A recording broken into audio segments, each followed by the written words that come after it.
Now, on to our opening panel discussion, Container Resiliency Strategies. Join me now for our expert session and join me in welcoming our guests. We're here with Rebecca Herold, CEO and co-founder of Privacy and Security Brainiacs and CEO at the Privacy Professor Consultancy. Welcome, Rebecca. Thank you very much. I'm happy to be here today. We're delighted to have you. We're also here with Dr. Safi Mojidi, founder and Chief Information Security Officer at Hacking the Workforce. Thanks for being with us, Safi. Thank you for having me. Allow me now to set up our discussion. While the world has been awash in data for decades, it's only been in the past few years that the true distributed destiny of data has occurred.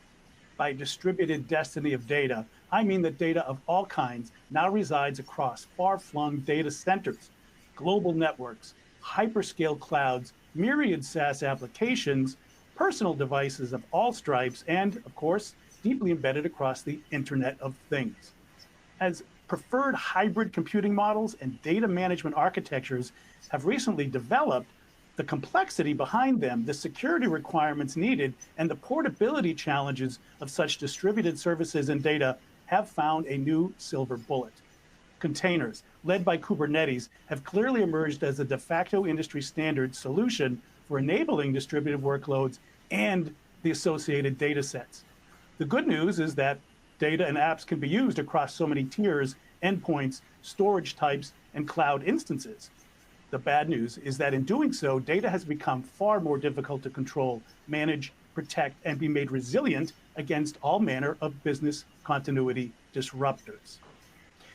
Let's begin to dig into how we address these issues by chatting with our panel. We'll start with Rebecca Herold.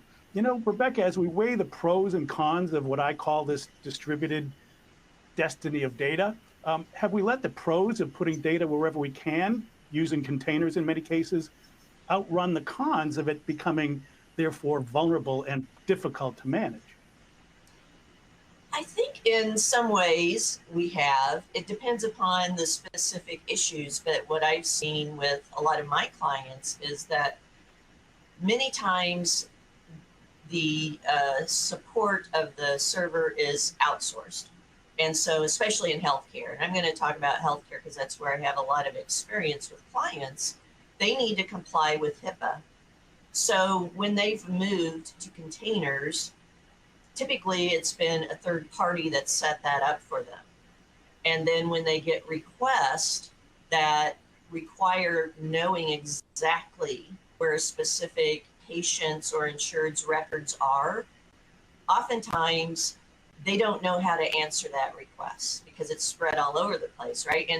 And they didn't plan for how to find it. And there have been many different types of penalties and non-compliance issues with HIPAA for right of access, as an example, in just the last 3 years. And in some of those cases, they haven't been able to produce under the requirements, and especially in the specified time, all the different records that apply to one specific patient because they didn't know where that data was. So I think you're exactly right. There's a lot of pros, but you have to plan very carefully and make sure that you address all of not only the security requirements to protect that data, but also all of your regulatory requirements for knowing where that data is and how to obtain that data quickly for specific individuals when you need to. Yeah, and Safi, it's hard enough to know where the data is when you need it, but that also begs the question of you have to be able to track and protect that data for the unforeseen. So has it become more complex and difficult with containers and with distributed data to protect as well as to manage and utilize data? Yeah, that's a really good question. Absolutely. I think in my experience, I've seen people kind of rush to jump to the container or jump to implementing containers, rather, right?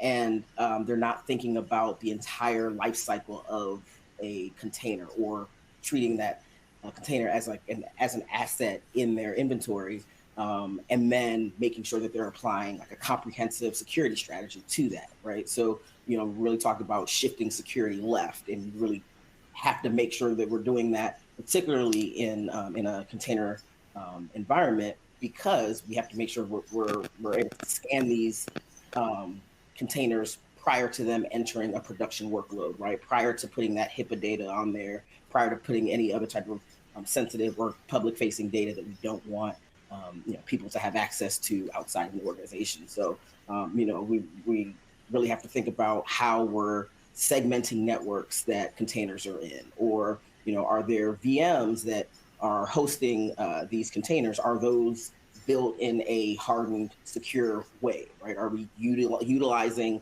all the tools that we normally would in an environment with servers, and finding the right technology and the right opportunities, policies, procedures to make sure we're doing that same thing in a containerless environment? So I think it's very important. Right, and Safi, architects these days are dealing not only with the volume and distribution of data, but the velocity issue, as you mentioned, is pertinent. The velocity is if you're spinning up a new virtual machine, if you're employing containers on the fly, and then there's also the idea, of course, that the data itself is streaming, is live, is real. So to back it up, to protect it, you're not only dealing with a volume problem, you're dealing with a velocity problem. Absolutely. Okay, back to Rebecca. When we think about predicting disasters, when we think about recovery, what makes it more challenging for the planners, for those who are trying to foresee risks when it comes to data in its more modern distributed form? That's a great question, because disaster recovery and backup, those have organizations have struggled with those for a long time, back from mainframe days. So now it just keeps getting more and more complex. All backup and recovery activities, first of all, they need to be documented. And a lot of times they aren't. And then, even though the containers are temporary, the data is not contemporary, right? The container data must be backed up and stored to protect against risks like system outages and corruption from malicious insiders, as well as outsiders, and data loss that can occur through mitigating and deploying new applications. Now, when we talk about containers, a lot of times folks think, well, we have snapshots, we have replications, so we don't need backups anymore. But they don't replace backups, okay?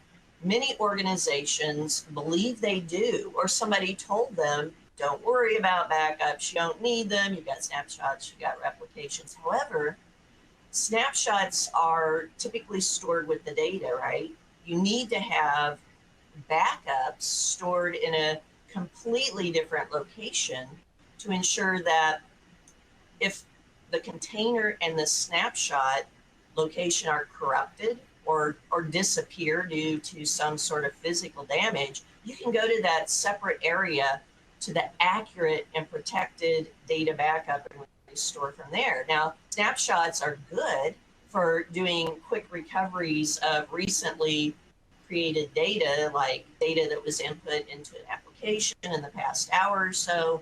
But what if the entire snapshot was compromised due to unauthorized access or data manipulation, or again, the physical disaster? I bring that up because we've had a lot of those here recently, destroying the storage media. You need to have the backup available to obtain from that different area.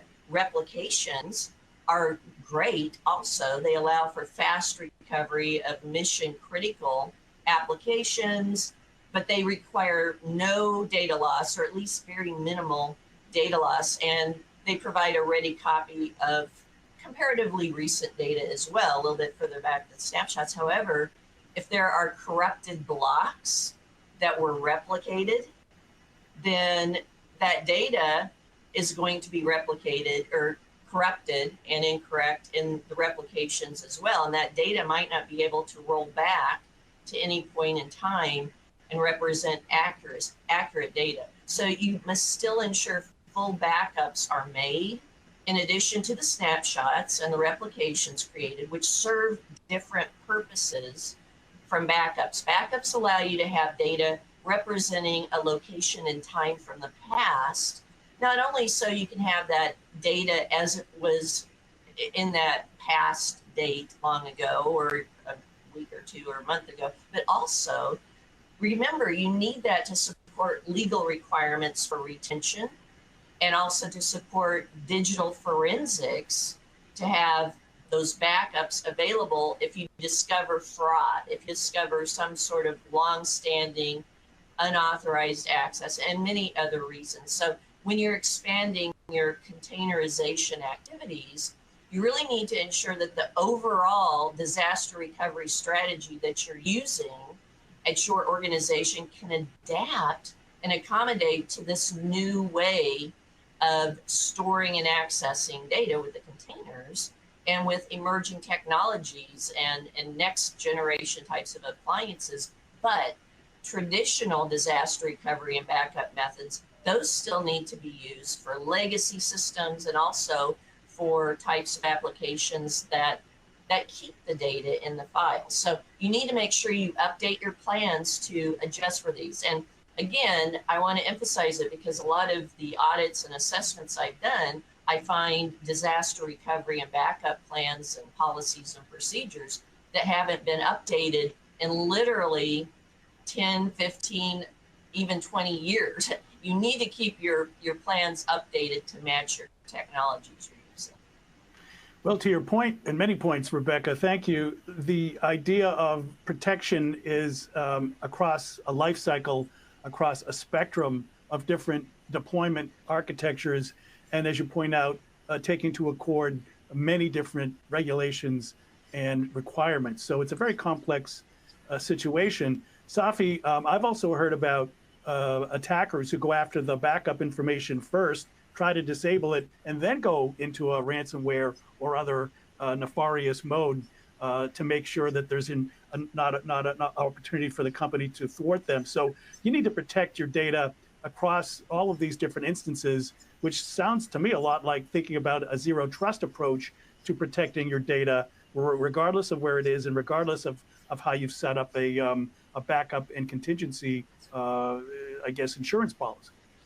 Yeah, that's a really good point. I think when you start thinking about ransomware and those types of attacks, immediately what comes to mind for me is business continuity, right? Regardless of whatever the thing is, the threat actor, the APT, we have to understand our business well enough to know what the possible vectors for attack are, and then using like the MITRE ATT&CK framework, we can kind of work through the TTPs to at least kind of cover our initial bases, like the low hanging fruit, right? And so definitely, I think in a lot of scenarios, backups can be low hanging fruit to a lot of the points that were just mentioned by Rebecca. It is, people start to think, okay, my systems, my production system, even my development or staging systems, right? Like those things are good, those environments are buttoned up, but then you're shipping your backups off into a cloud somewhere that you have, improperly stored access keys, right? So now you're doing all that hard work in your production environment, and you're kind of letting it go to waste once you start moving things to storage. So I think it's definitely a good idea to create as many mechanisms that protect your assets, regardless of whether or not they're in a closet in your office building or in the cloud somewhere, right? You have to, after all, it's just someone else's computer, right? Right. And of course, easier said than done, being able to protect all of that, because we're looking at uncompressed disk images, we're looking at encrypted disks, we're looking at data in a SaaS instance or a cloud. So the technologies that are there to be, I guess, overcome in order to be able to protect is not something your average IT department is necessarily prepared to do. So this does involve a team approach. This is a team sport, protecting data. Think of what I'm getting at. Is that right, Safi?